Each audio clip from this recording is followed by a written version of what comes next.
حضرت بایزید بستامی کہتے ہیں کہ میں نے اپنی ماں کے آگے ہاتھ جوڑے، میں نے کہا امی تجھے راضی کروں یا رب کو راضی کروں؟ تو اپنے حق مجھے معاف کر دے، اللہ کو میں راضی کر لیتا ہوں۔ ماں نے کہا جاؤ پتر میں اجازت دیتی ہوں۔ گئے جنگلوں میں ذکر و فکر میں لگے رہے، تنہائی میں اس کو یاد کرتے رہے، دن رات ذکر کے چراغ روشن رکھے۔ 12 سال گزر گئے حق کی تلاش میں۔ ایک دن واپس بستام کے قریب سے گزر رہے تھے، خیال آیا چلتے چلتے ماں کو سلام کر جاؤں۔ دروازے کو دستک دینے لگے تو اس خیال نے ہاتھ روک لیا کہ ساری زندگی ماں کو سکھ تو دیا کوئی نہیں، اب دکھ بھی کیوں دینے لگے ہو؟ رات کا ایک پہر بیت گیا ہے، سردیوں کی لمبی رات ہے، ماں بستر میں لیٹی ہوگی، تیرے لیے اٹھے گی، دروازہ کھولے گی۔ دروازے کے ساتھ ہی لگ کے بیٹھ گئے اور ساری رات کاٹ دی، اس خیال سے کہ ماں کو تکلیف نہ ہو۔ جب سحری کا وقت ہوا تو اندر سے جو نالی آتی تھی اس نالی سے پانی آیا، سمجھ گئے میری ماں تہجد کے لیے اٹھی ہے اور وضو کا پانی ہے، تو فوراً دروازے پہ دستک دی۔ اندر سے آواز آئی بیٹا بایزید میں ابھی آئی۔ مائیں بیٹوں کے دستک کے انداز سے جان لیتی ہیں یہ کس بیٹے کے ہاتھوں کا لمس ہے۔ 12 سال کے بعد آئے، دستک دی، کہا بیٹا بایزید میں ابھی آئی۔ ماں کی تو نگاہیں ہی دروازے پہ رہتی ہیں۔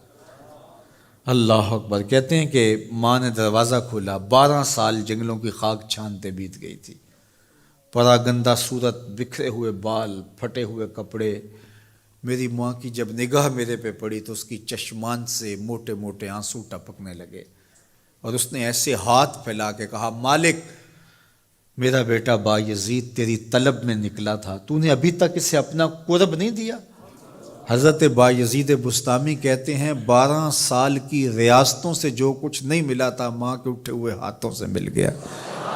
میں نے کہا مالک میں تجھے کہاں ڈھونڈ رہا ہوں، تو کہاں موجود ہے؟ تو ماں باپ کی رضا اللہ کی رضا کا دروازہ کھولتی ہے۔ جن لوگوں کے ماں باپ ناراض ہیں اور وہ جا کے پیر صاحب کی خدمت کرتے ہیں، اور میاں ماں کے قدم چومو، باپ کی ٹانگیں دباؤ، ان کی خدمت کرو، تمہارے پہلے مرشد وہ ہیں، ان کو راضی کرو، پھر کسی شیخ کامل کی صحبت میں آنا، دیکھو کیسے دل کی بند کھڑکیاں کھلتی ہیں۔ ایک مرشد تو ناراض کر آئے اور دوسرے مرشد سے تمہیں کیا ملے گا؟ تو راستہ یہیں سے کھلے گا۔ والدین کو کبھی ناراض نہ کرو، والدین کو کبھی دکھ نہ دو، والدین کو کبھی تکلیف نہ پہنچاؤ، اور والدین کو بھی چاہیے کہ اپنی اولاد کو اپنا نافرمان نہ بنائے۔ ایک بزرگ فرماتے ہیں کہ مجھے برابر 30 سال ہو گئے ہیں کہ میں اپنی اولاد کو کوئی حکم ہی نہیں دیا، کوئی حکم نہیں دیا۔ کوئی چیز مجھے چاہیے بھی ہوتی ہے تو میں بصیغہ امر نہیں کہتا، بلکہ ایسے ہی بات کر رہی، پانی چاہیے تو یہ نہیں کہتا بیٹا پانی لے کر آؤ، میں ویسے کہتا ہوں پیاس لگی ہوئی ہے، تو اگر وہ سمجھ جائے اور وہ خود لے آئے تو اچھی بات ہے، لیکن اگر وہ نہ لائے تو میں نے اس کو حکم ہی نہیں دیا، امر ہی نہیں کیا، تو اس امر کی مخالفت ہی لازم نہیں آئے گی۔ تو کہا 30 سال برابر گزر گئے ہیں، میں نے اپنی اولاد کو حکم نہیں دیا کہ کہیں وہ میری نافرمان نہ ہو جائے، چونکہ اگر وہ نافرمان ہو گئی پلے کچھ نہیں رہے گا۔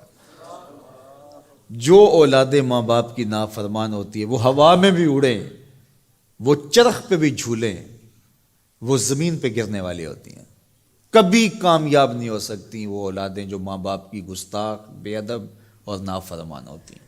وہی اولادیں سرخرو، کامیاب اور کامگار اور بامراد ہوتی ہیں جو ماں باپ کی خدمت کرتی ہیں، ماں باپ کی دعائیں لیتی ہیں۔ وہ ایک بچہ ماں باپ کے پاؤں دبا رہا تھا، تو ایک بچہ ایک بر اعظم میں، دوسرا دوسرے بر اعظم میں، تیسرا تیسرے بر اعظم میں بڑے بڑے کاروبار کر رہا تھا۔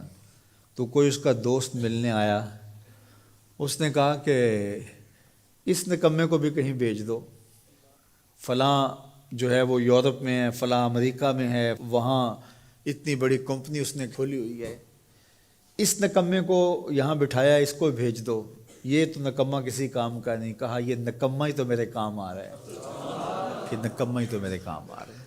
تو اولاد خوش نصیب ہے کہ اپنے ماں باپ کی خدمت کرے اور ان کے ساتھ حسن سلوک کرے۔